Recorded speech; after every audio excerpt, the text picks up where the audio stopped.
3:57 ng hapon.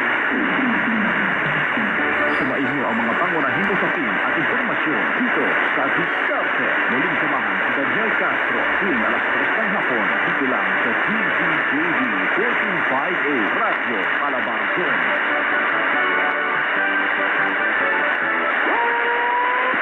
Ito ang DZJV 1458 Radio Calabarzon.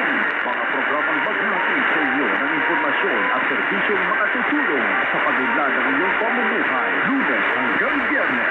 Umpisa sa alas 8 ng umaga ang Daylight Devotion.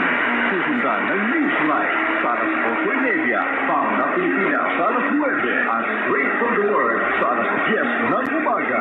Mga nagbabagang balita naman sa tanghali. Pangunahing informasyon sa loob at labas ng Calabarzon. Ihahatid nila Rose Ancibal at Daniel Castro sa Express Balita alas 12. Usapang pangangalaga sa ating pangangatawan. Pagsapit lang alas 12:30 ng tanghali sa programang Tagumpay sa Kalusugan. Mga payong paligtasan sa iba't ibang kaganapan sa nabisan at sa kuna. Alamin sa programang Katiba kasama sina Daniel Castro at Rose Ancibal sa alauna ng hapon.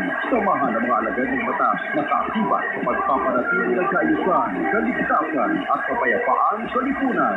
KKK, pangungunahan ng Kapitanan ng Himpapawid, Rose Ancibal. Abangan tuwing alauna 11 ng hapon. Pagsapit ng alas 3 ng hapon, tatalakayin ang mga pangunahing issue, kaganapan at mauulit na usapin sa loob at labas ng Calabarzon. Ihahatid ni Daniel Castro sa programang Diskarte.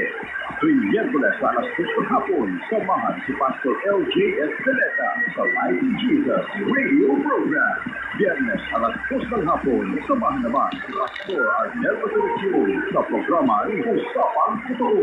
Pagsapit ng Sabado, tunghayan ang mga programang maghahatid sa inyo ng kapayapaan at mga aral mula sa salita ng Diyos. Derek Green sa alas 8 ng umaga, Diyos at Bayan sa alas 9.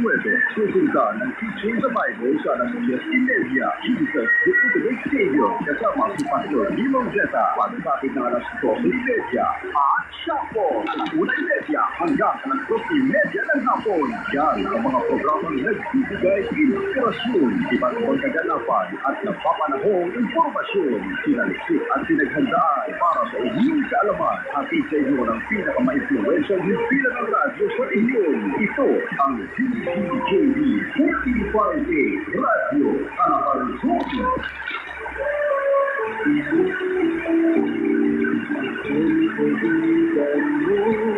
Nagkahandang magmamay sa'yo.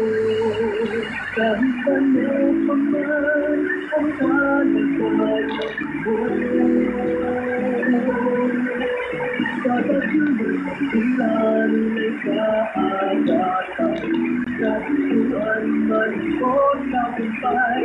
Pagkasapit na kay kasalanin ay ating katahan. Handog ay pagsimulan sa bayan at sa'yo. Sa'yo ay katotohanan at pagbabago. For you my way.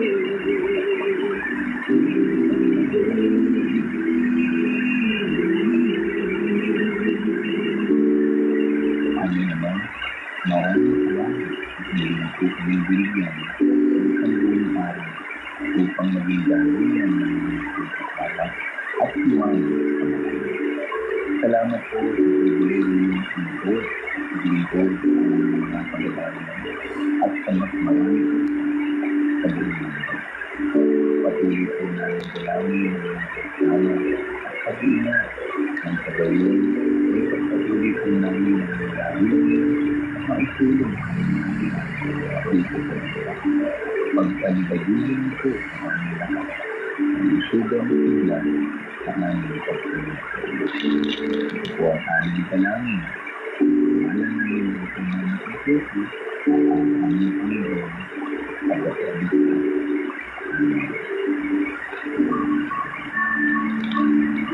Napakinggan ninyo ang DZJV 1458 Radio Calabarzon.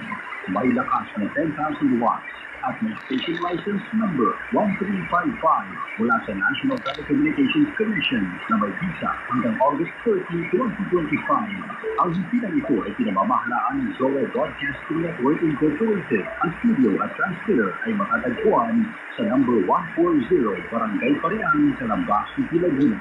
Ang teknikal na pangangasiwa ng DZJV 1458 Radio Calabarzon ay pinamamahalaan ng mga sumusunod na kawani, lisensyado ng Professional Regulation Commission at National Telecommunications Commission, PECE License Number 1199, Engineer Vincent G. Ronquillo, CCE License Number 62739, Engineer Jed Oliver C. Zapanta, First Class Radio Telephone Operators with NTC License Number 06-1PHN 23257, Mr. Charlie F. Perez.